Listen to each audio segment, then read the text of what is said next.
Assalamualaikum warahmatullahi wabarakatuh. Perkenalkan, nama saya Melsia Priani dengan NIM 2414010198. Di sini saya akan membacakan surah An-Nahl ayat 125 sampai 128, lanjut dengan asbabun nuzulnya, tafsir tarbawi, penafsiran dan juga nilai-nilai pendidikannya.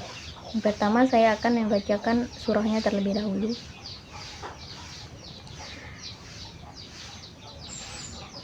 A'udzu billahi minasyaitonir rajim. Bismillahirrahmanirrahim.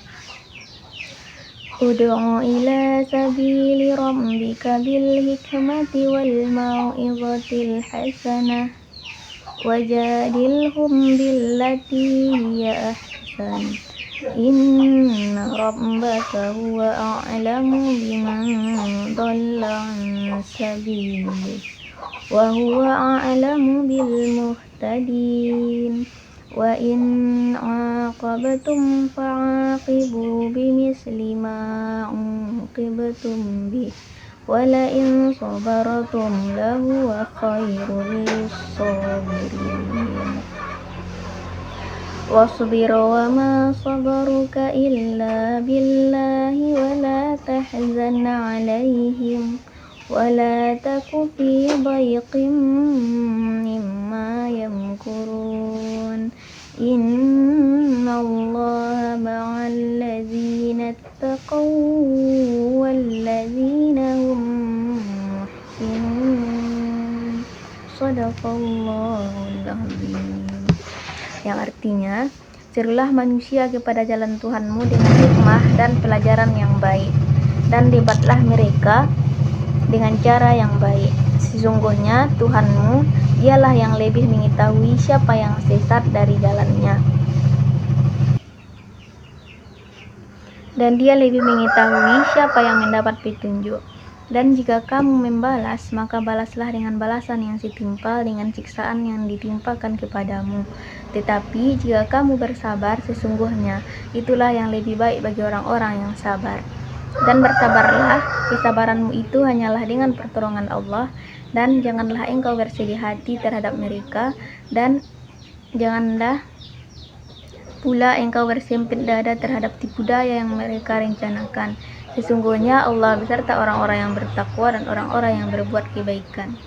Kemudian asbabun nuzul dari ayat ini, di mana ayat ini turun berkaitan dengan perintah dakwah kepada Nabi Muhammad SAW, terutama dalam menghadapi penolakan dan gangguan dari kaum musyrik Mekkah.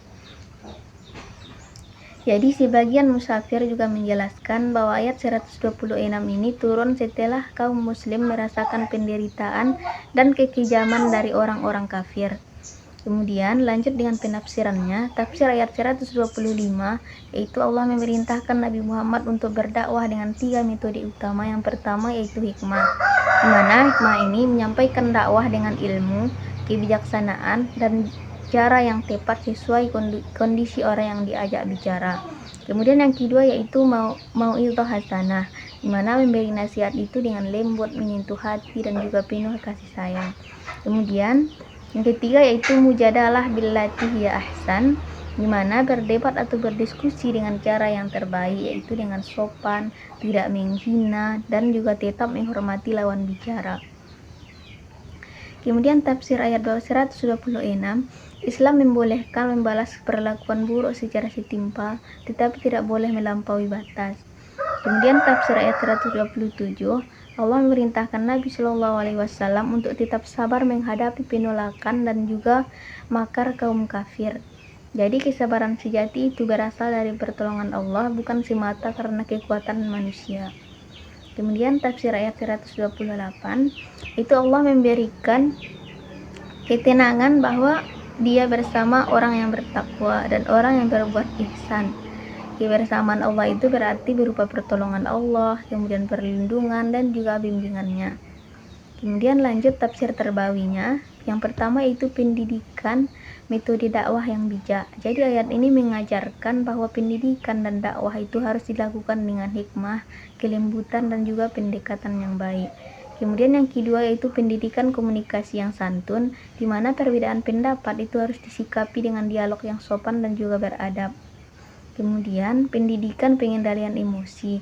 Jadi Islam itu melarang balas dendam berlebihan dan mengajarkan untuk mengendalikan diri. Kemudian yang keempat yaitu pendidikan ihsan dan ketakwaan.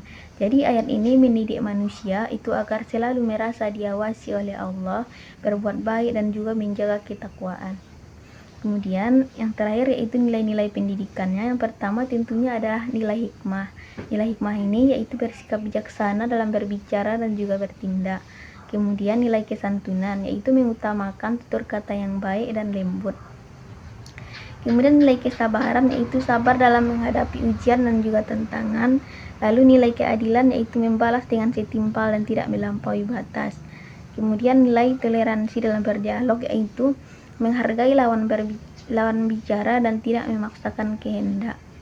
Lalu nilai ihsannya berbuat baik dalam setiap keadaan, dan nilai ketakwaannya yaitu selalu mendekatkan diri kepada Allah Subhanahu wa taala. Sekian, terima kasih. Assalamualaikum warahmatullahi wabarakatuh.